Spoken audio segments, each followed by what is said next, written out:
So hey guys, welcome back. So साथीहरु तपाईहरुलाई साथीहरु हामीहरु एजुकेशनल टुरको दौरानमा हामीहरु बागमती ब्यारेजमा आइसकेका छौं। एजुकेशनल टुरको दौरानमा सो हामीहरु यहाँ शैक्षिक अध्ययनको लागि साथीहरु यदि तपाईहरु टिटिभिटी कुनै पनि मौसममा किन भन्नुपर्दा साथीहरु यसमा तपाईको धेरै कुराहरु हेर्न सक्नुहुन्छ। विभिन्न संरचनाहरु हेर्न सक्नुहुन्छ। वास्तवमा बागमती ब्यारेजमा के कस्तो संरचनाहरु छ र यो बागमती ब्यारेजले वास्तवमा कसरी काम गरिरहेछ सम्पूर्ण कुराहरु यस भिडियोमा तपाईहरुले बुझ्न सक्नुहुन्छ। सो साथीहरु तपाईहरु यो भिडियोलाई कन्टिन्यू गर्नुहोला। सँगै साथीहरु यो भिडियोलाई एक लाइक गरिदिनु होला र विभिन्न साथीहरुमा शेयर गरिदिनु होला। तपाईहरुको यो एउटा लाइकले हामीलाई भिडियोहरु अपलोड गर्न एकदमै सहयोग गर्छ। सो एक लाइक गरिदिनु होला साथीहरु।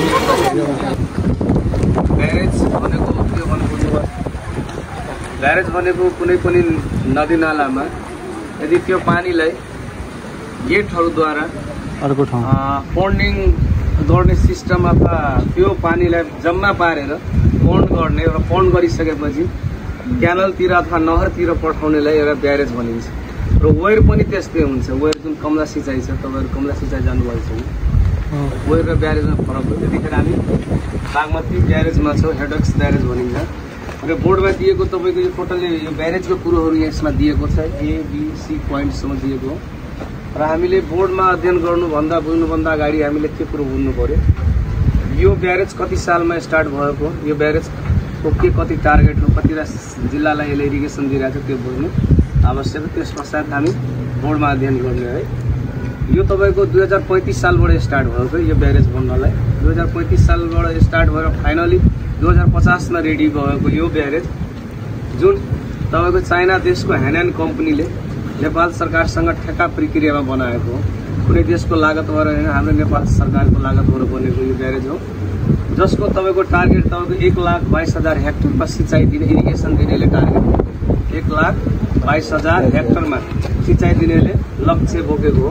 तर 1,22,000 हेक्टर मध्ये अहिले तपाईको 45,600 हेक्टरमा मात्रै सिँचाइ दिइरहेछ। तर यसले तपाईको 5 वटा जिल्लालाई इरिगेसन दिने एउटा लक्ष्य बोकेको हो। तर 5 वटा जिल्ला मध्ये अहिले 2 वटा जिल्लालाई मात्रै सिँचाइ दिइरहेछ। जुन जनकपुर अञ्चलको सर्लाही जिल्लालाई इरिगेसन दिइरहेछ भने नारायणी अञ्चलको रौतहट जिल्लालाई मात्रै यसले सिँचाइ दिइरहेछ यो ब्यारेजले। बाँकी महतरी र धनसा जिल्ला र तपाईको 12 जिल्ला, त्यो जिल्लामा पानी पुर्याउनको लागि यति पानीले पर्याप्त नभएर नेपाल सरकारले तपाईको सुनकोशी मरिन डाइभर्सन यहाँबाट 45 किलोमिटर माथि उत्तर साइडमा एउटा खोला छ। त्यो खोलाको पानी जब यसमा हालिसकेपछि, मरिन एउटा खोलाको नाम हो, त्यो खोलामा हालिसकेपछि त्यो मरिन खोला बागमतीमा कनेक्ट हो र बागमतीमा ल्याइसकेपछि पानी अनि मात्रै तपाईको 3 वटा जिल्ला जुन बाँकी छ महतरी धनसा र नारायणी अञ्चलको 12 जिल्ला त्यतिखेर त्यो बेलामा मात्रै पानी पुर्याउने हो। तर अहिले वर्तमानमा तपाईको कतिवटा जिल्लाले सिँचाइ दिइरहेछ त? 2 वटा जिल्लालाई। जनकपुर अञ्चलको सर्लाही जिल्ला हो भने नारायणी अञ्चलको जिल्ला मात्रै सिँचाइ दिइरहेछ। यति बुझ्नुभयो? हजुर सर। ल ठिक छ। समुद्री सतहबाट हामी सी लेभलबाट यहाँ 134 मिटर हाइटमा छौँ। यहाँ जहाँ हामी उभिरहेका छौँ हजुर, सी लेभलबाट 134 मिटर हाइटमा छौँ।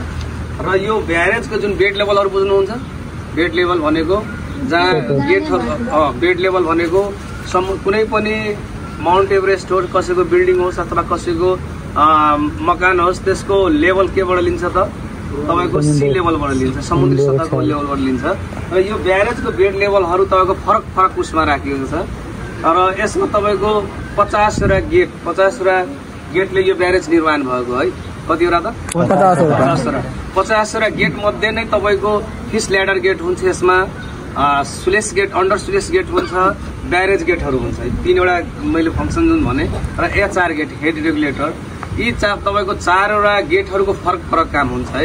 हुन त तपाईँहरू प्राविधिक जब हाई लेभलमा गइसकेपछि अनि तपाईँहरू बुझ्नुहुन्छ यो कुरो। यो 4वटा जुन गेटहरूको मैले गरेँ त्यो 4वटा गेटको फरक काम हुन्छ यो ब्यारेजमा। जस्तै फिस ल्याडर भनेको तपाईँको माछा चढ्नलाई बनाएको हुन्छ।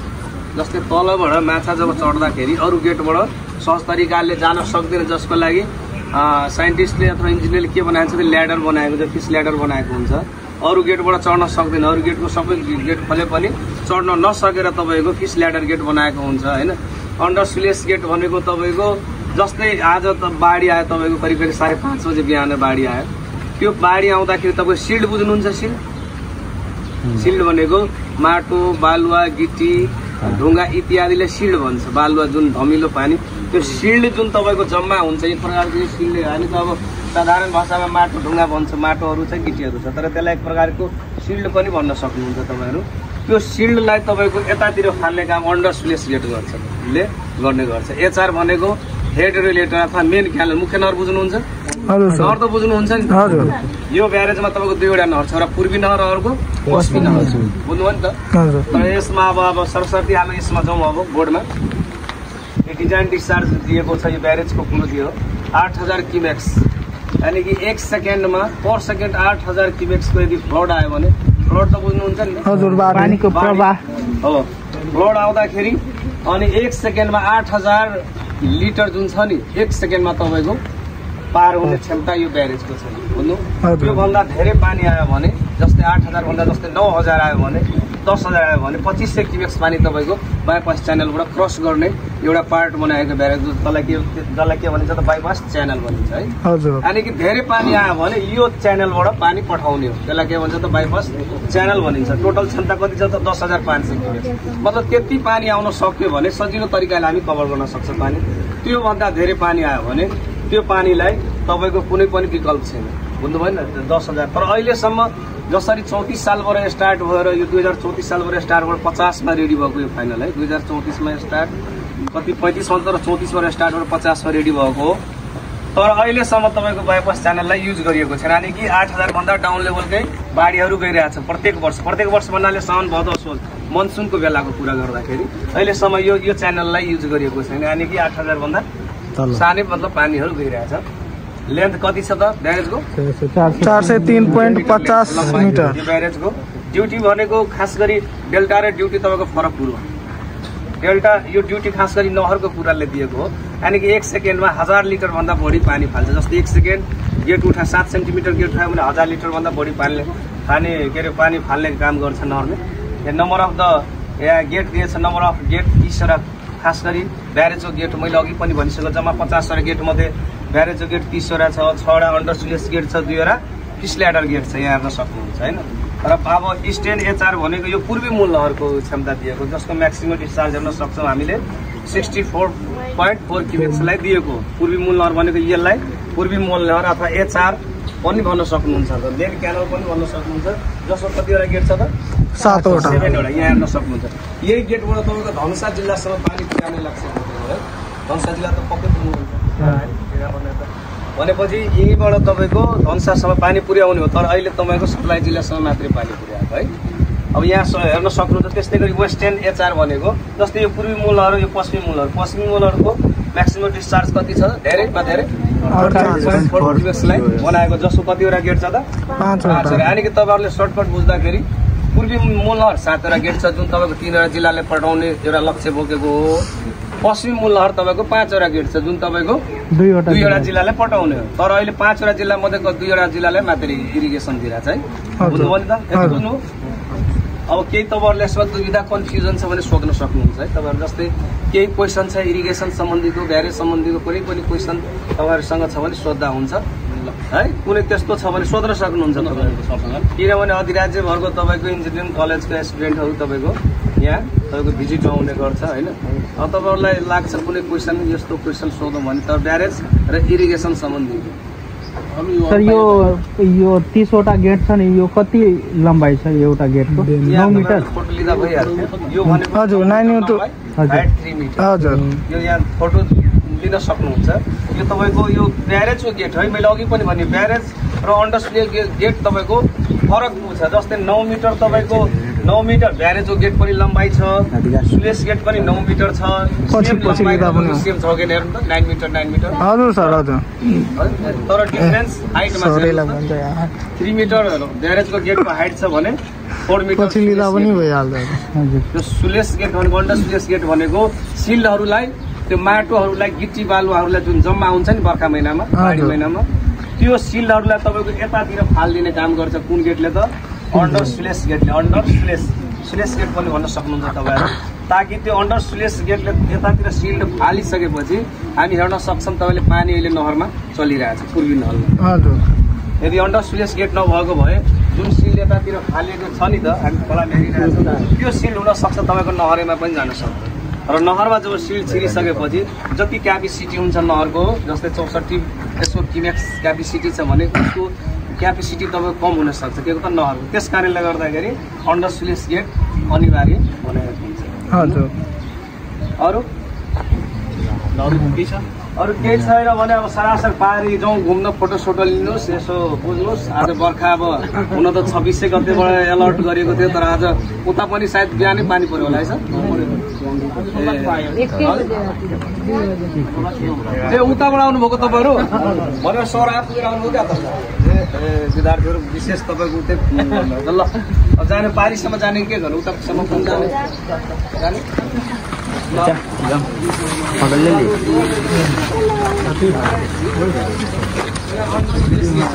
ओके सबै ग्रुपमै आइहाल्यो आप।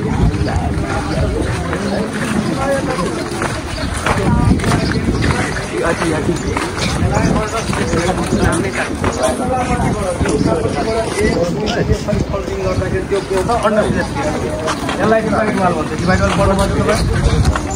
डिभाइड वाल भनेको यो बाढी आउँदाखेरि डिभाइड वालले के गर्छ? दुईतिर पानी एकतिर तपाईँको ब्यारेजतिर पानी पठाउँछ भने अर्को अन्डर स्लुइसतिर अथवा नहरतिर आउँछ। यसलाई के भन्छ त? Divide wall. डिभाइड वाल पानीलाई वितरण दुई भागमा गर्नेलाई के भन्छ त? डिभाइड वाल भन्छ। र सिल्डहरू जम्मा तपाईँको यही पकेट अगाडि हुन्छ। सिल्ड जम्मा हुन्छ, जस्तै माटो बालुवा गिटी तपाईँको यहाँनिर जम्मा हुन्छ। यहाँनिर जम्मा भइसकेपछि ब्यारेज गेटभन्दा यो गेट जस्तै 4 मिटर यसको हाइट छ भने ब्यारेजको 3 मिटर छ भने 1 मिटर फरक देखिरहेको 3 र 4 मा एक फरक छ। एक फरक भनेको यसको बेड लेभल जुन हुन्छ बस्ने यसको रेस्टिङ प्लेट त्यो डाउन लेभलमा छ ब्यारेजको गेटभन्दा। जब यो डाउन फाल्टो भइसकेपछि तपाईँको सिल्डहरू यहाँ जम्मा हुन्छ। जब सिल्डहरू यहाँ जम्मा भइसकेपछि यो बक्साहरू जुन छ नि, जस्तो 32 लेखिएको टानीकी यो बक्स गेट नम्बर 32 लेखिएको हो, त्यो बक्सामा तपाईँको बटम हुन्छ, स्विच हुन्छ। त्यो स्विचलाई जस्तै राइजलाई यसरी थिच्ने बित्तिकै गेट लिफ्ट हुन्छ, उठ्छ होइन राइज हुन्छ। तर गेट लिफ्ट भइसकेपछि जति पनि सिल्डहरू हुन्छ, जस्तै यो फोरहरू हामी हेरिरहेको छ झ्यासहरू, जस्तै अब यसलाई जस्तै यो गेटलाई 2 मिटर अथवा 3 मिटर उठाउने बित्तिकै जति झ्यास व्यास छ अथवा सिल्डहरू सबै खोलातिर यतातिर फालिदिनु हो कि तानिदिनु उतातिर। र पानी तपाईँको नहरतिर जान्छ, हेर्न सक्नुहुन्छ उतापट्टि नहर चलिरहेको छ है।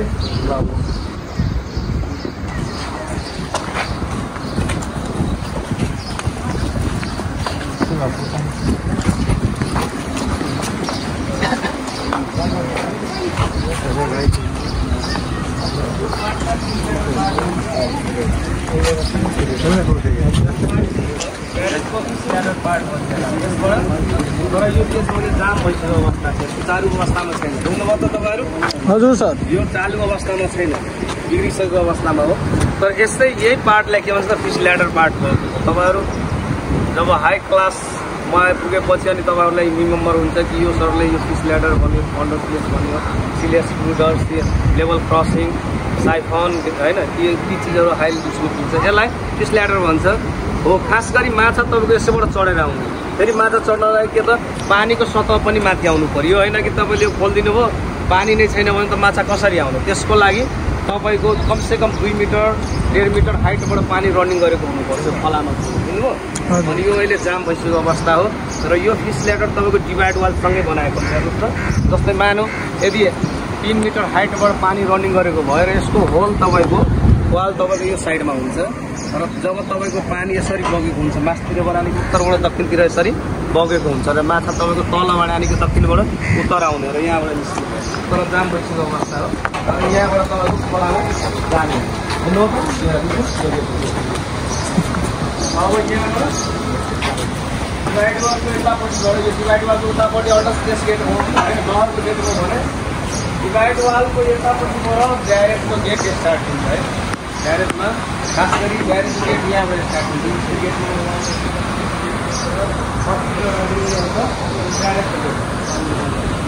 यो पानी खाने जस्तै अब बाढी आयो भने स्केल त्यहाँ दिएको छ पढ्ने स्केल लेभल त्यहाँ त्यो लेभलले हामीलाई जानकारी दिन्छ पानी बढ्यो पानी बढ्ने बित्तिकै एउटा गेट उठाउने हो एउटाले मान्यो भने दुईवटा उठाउने दुईवटाले माने तिनवटा चढ्थो एवं प्रकारले ठुलो बाढी आयो भने सबै गेट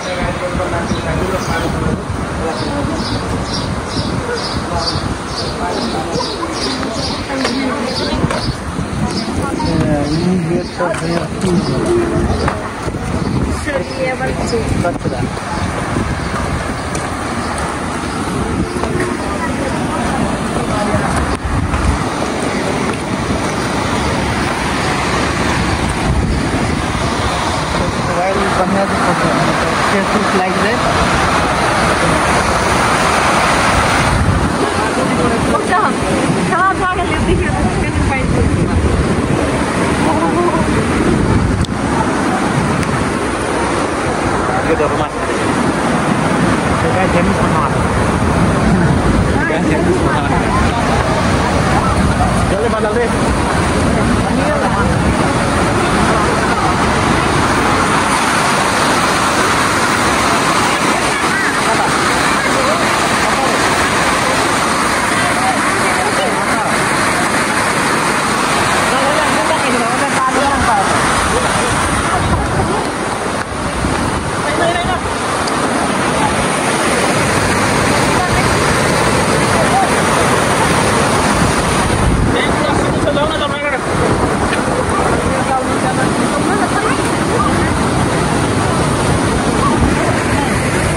Thank you.